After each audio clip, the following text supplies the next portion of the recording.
एक लड़की होती है दोस्तों, जो कि एक एसडीएम के पद पर होती है और उसकी गाड़ी जब दफ्तर में उसको जाना होता है, वह अपने दफ्तर जा रही होती है तो उसी समय उसकी गाड़ी में पंचर हो जाता है। और जब गाड़ी पंचर हो जाती है तो अपने ड्राइवर से कहती है कि बहुत गलत हो जाएगा, कहीं अगर पंचर वाला देखो जिससे गाड़ी का पंचर लग जाए, ठीक समय पे ऑफिस मैं पहुंच जाऊंगी। लेकिन ड्राइवर होता है वह कहता है कि यहाँ पर कहीं आसपास कोई पंचर वाला नहीं है मैडम, लेकिन मेरे पास में एक पंचर वाले का नंबर है। वो कहती है पंचर वाले का नंबर से क्या होगा, वो बोले उसकी चलती फिरती दुकान है और वह जो चाहे जहाँ पहुंचकर चाहे जहाँ भी पहुंचता है वहीं पंचर लगा देता है। वह मोबाइल निकालता है और वह उसका नंबर लगाता है, फ़ौरन वह नंबर उठा लेता है और फ़ोन उठाने के बाद में उसकी लोकेशन देखता है। वह कहता है कि सिर्फ 10 मिनट आने में लगेंगे। 10 मिनट के अंदर वह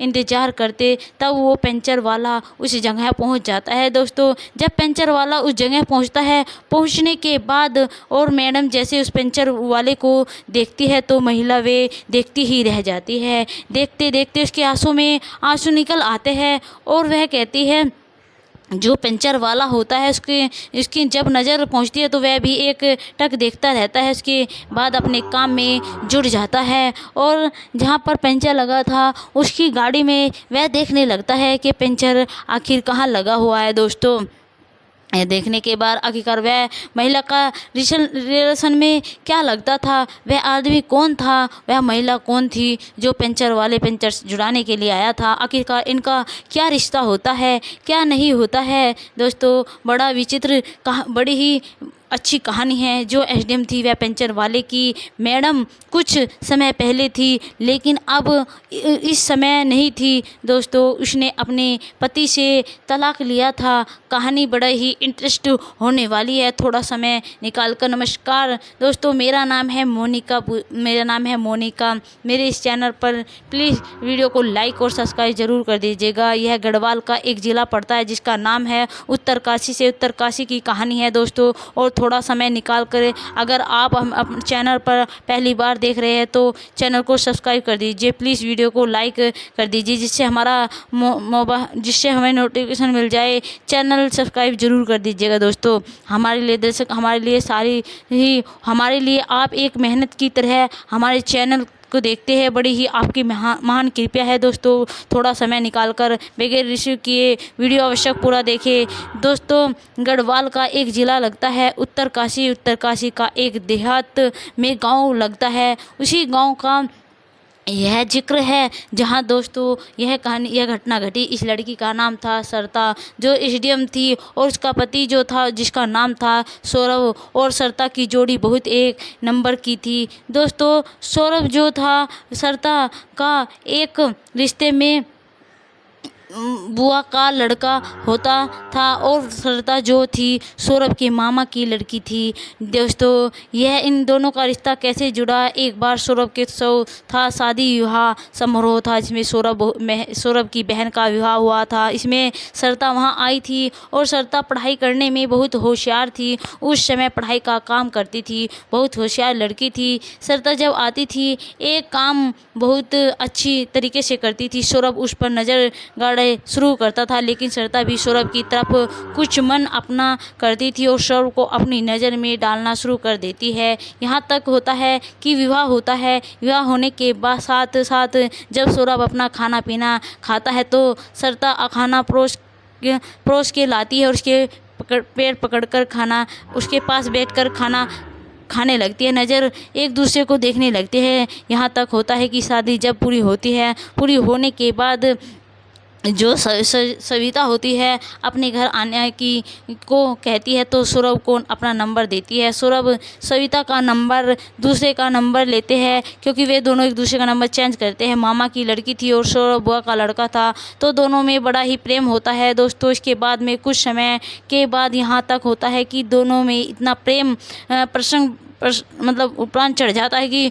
चोरी छिपे ये मिलने लगते हैं। इतना प्यार प्रमाण पर चढ़ जाता है कि इन लोगों ने लव मैरिज की ठान ली। अपने मन में घर वालों थोड़ा इंतज़ार किया, लेकिन श्रद्धा जो थी एक बड़े पैसे वाली थी, सविता तो बड़े ही पैसे वाली थी। सौरभ कमज़ोर घर का से था, लेकिन आर्थिक स्थिति उनकी ठीक नहीं थी। लेकिन सविता जो पिता थे सविता के एक फौजी था, इसलिए उसकी आर्थिक स्थिति ठीक थी। दोस्तों इसके बाद होता क्या है, बड़ी ही रोमांस कहानी है। इन लोगों ने इसमें इतना प्यार बढ़ जाता है कि दोनों एक मंदिर में जाकर के प्रेम विवाह कर लेते हैं। घर वालों को जब पता चलता है तो इसके बजाय दोस्तों जब विवाह कर देते हैं रीति रिवाज के अनुसार, क्योंकि धब्बा ना लगने पर, क्योंकि मामा की लड़की बुआ के लड़के के लिए हो जाती है तो वह शादी संपन्न हो जाती है। लेकिन पहले ही लोगों ने कोर्ट मैरिज कर लिया था। लेकिन सविता पढ़ने में एसडीएम का एक पद देखना चाहती थी, एसडीएम बनना चाहती थी, इसका ये प्रोफेशन था। और उसका विवाह होकर आता है तो अपने पति सौरभ से भी यह बात कहती है कि मुझे एसडीएम बनना है, मुझे अधिकारी बनना है। लेकिन सौरभ कहता है कि यह सारी बातें छोड़कर महिलाओं को यही क्या कुर्सी रखी है, मैं सारा काम लेता हूँ। लेकिन इसके बाद चलते 2 साल तक उनमें ठीक ठाक चलता है। ठीक ठाक चलने के बाद इन लोगों में थोड़ी गड़बड़ होना शुरू हो जाती है, मतलब इनमें लड़ाई झगड़ा होना शुरू होता है। सविता जो होती है वह घर छोड़कर अपने मायके चली जाती है। लेकिन पिता और माँ जो कहते हैं कि बेटी हमने पहले ही मना किया था, ये लड़का निकम्मा है, कुछ करना नहीं जानता है। लेकिन सविता के अंदर यह कमी थी कि किसी की बात नहीं मानती थी। यह बात सही है कि लंबे रज करने वाले लड़का हो या लड़कियां हो, किसी को भी कोई किसी पर दबाव नहीं होता है। लेकिन जो चाहे वह झोला उठाए थैला उठाए चली जा सकती थी, कभी कुछ भी कर सकती थी। ऐसा ही यहाँ होना शुरू हो गया। सौरभ की कोई बात नहीं मानती थी। सविता अपने में जाकर रहने लगती है, लेकिन पढ़ाई करती है। पढ़ाई करने के बाद जब सौरभ जो होता है, सौरभ थोड़ी तंगी में गुजरने लगता है। पैसा जो भी मिलता था कुछ समय के चलने में लोगों में ठोस हो जाता है। दोस्तों यह कहानी है 2010 में उनका विवाह होता है, 2 साल बाद रहते हैं। उसके बाद तलाक के कागज़ होते हैं, 2014 में तलाक हो जाता है। सौरभ को जो पैसा दिया गया था, जो कुछ सब वापस किया गया था। आर्थिक तंगी गड़बड़ हो जाती है, वह आर्थिक तंगी से गड़बड़ जो जानने लगता है तो वह दोस्तों ने एक सलाह दी, यार थोड़ा खर्चा पैसा अच्छा तो एक पंचर की दुकान कर ले, उससे भी खुलवा दे दो। यह वह सोचता है। उसने मोटरसाइकिल पर सारा सामान रखा था, एक ट्रॉली जैसी बनाई थी और चलती फिरती दुकान पंचर वाली, तो पीछे नंबर भी लिखा था।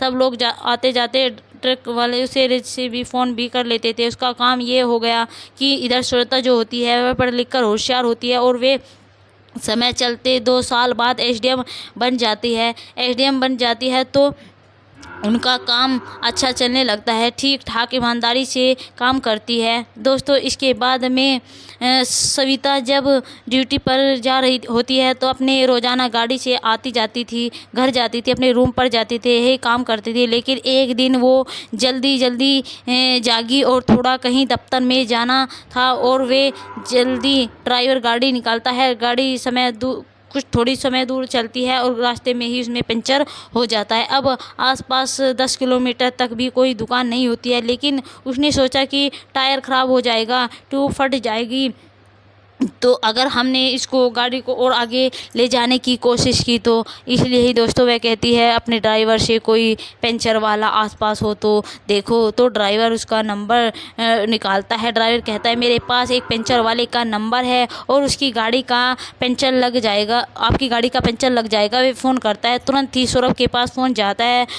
जो पंचर का काम करता था, जैसे ही फ़ोन जाता है कि 10 मिनट के अंदर तुम्हारे पास हाजिर हो जाएगा, तुम्हारी गाड़ी को पंचर लग जाएगा। लेकिन यह नहीं मालूम था कि हमारी ही पत्नी जो एसडीएम बन गई है, इसी का गाड़ी का पंचर हुआ है। दोस्तों 10 मिनट के बाद अंदर ही दाखिल हो जाता है, लेकिन अंदर जो मैडम बैठी हुई होती है वह टायर पिछला वाला ख़राब था, लेकिन उसने उसकी तरफ तो गौर नहीं की, लेकिन पंचर वाले पहिए की तरफ गौर की। इधर उसने सीधा शीशे के अंदर से देखा, यह तो सौरभ है। सौरभ को देखकर उसकी आंखों में आंसू निकल पड़ते और अपने रुमाल से आंसू पोंछ लेती है और कहती है बताओ मेरे जाने के बाद मेरे पीछे यह सब इसे करना पड़ रहा है। जब वो चेक के लिए आगे जो बोनट गाड़ी का खिड़की खोलकर चेक उठाता है जाता है तो उसकी पत्नी पर नज़र पड़ती है तो सौरभ होश उड़ जाते हैं और उसके भी आंसू, आंखों में आंसू टपकने लगते हैं। सरिता उसे देखती है, सौरभ उसे देखता है, लेकिन आंखों में आंसू एक दूसरे को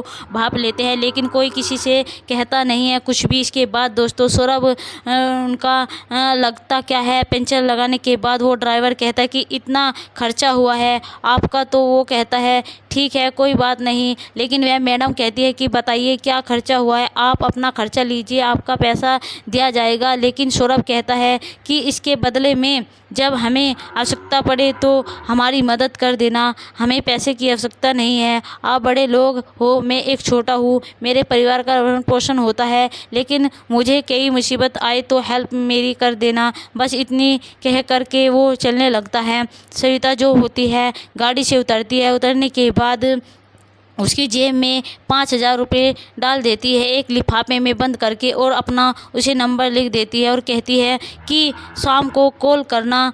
दोस्तों जब वो वहाँ से चला जाता है और वह मैडम अपने दफ्तर चली जाती है, जब वो जाकर के उसे खोलता है तो उसमें 5,000 रुपये की रकम होती है, उसे नंबर लिखा हुआ होता है, उसमें होता है शाम को कॉल करना, शाम 8 बजे के बाद अपने घर पहुंचता है। और अकेले जो होता है, इधर मैडम भी अपने रूम में अकेली ही होती है तो कॉल लगाता है। कॉल लगाने के बाद जब आवाज़ पहचान लेती है, सविता पूछती है सौरभ कौन सी आपको मुसीबत आ गई है, आप ही पंचर का काम करने लगे। सौरभ कुछ नहीं कहता, रो पड़ता है। और लेकिन सविता पूछती है आखिर बताइए बात क्या है। वे बताने के लिए बचा ही क्या, अगर आपने घर से कदम बाहर किया उसी दिन से यह समस्या हमारे पास आ चुकी थी। फ़ोन पर क्या क्या बातें हो सकती है, कहीं अगर मौका मिल जाए तो एक बार हम आपके पास बैठकर बताएंगे, किसी होटल में चलकर कहीं 2-4 बातें हो जाएगी तो अच्छी बात है, तो होती रहती है। लेकिन एक दिन को जो वायदा होता है तो सौरभ कहता है कि मैं अकेला रहता हूँ, मेरे रूम में अकेला हूँ, आप अगर हमारे रूम पर आ जाओ, बोलो ऐसे मुझे सब लोग जानते हैं, मैं आ सकती हूँ, मुझे आप उठा सकते हो, तो कहीं होटल में चलते हैं, अगर आप कहीं हमारे साथ में रात बिता। इसके बाद वह अपनी बाइक लेता है और बाइक पर वह अपना भेष बदलने के बाद एक जगह मिलते हैं जहाँ वहाँ वायदा और एक पार्क में जाकर दोनों लोग पहुँचते हैं। पार्क में जाकर के बहुत सारी बातें करते हैं और सौरभ कहता है सविता आपने हमारे साथ जो किया वह अच्छा किया, जो होना था वह भी हुआ। लेकिन सविता कहती है तुमने मेरी बात नहीं मानी, लेकिन माँ भी मुझे हमेशा उतनी कहती रहती, उसे मुझे अच्छा नहीं लगता, इसलिए मैं तुमसे कोई बात नहीं करती थी और तुमसे बात भी नहीं हो पाती। सौरभ कहता है कि ठीक है कोई बात नहीं है, लेकिन एक बात बताओ तुमने शादी की है अभी या नहीं, आपकी मांग में सिंदूर है। वो कहते हैं नहीं शादी तो नहीं की है, केवल डिवोर्स ही हुआ है, लेकिन जो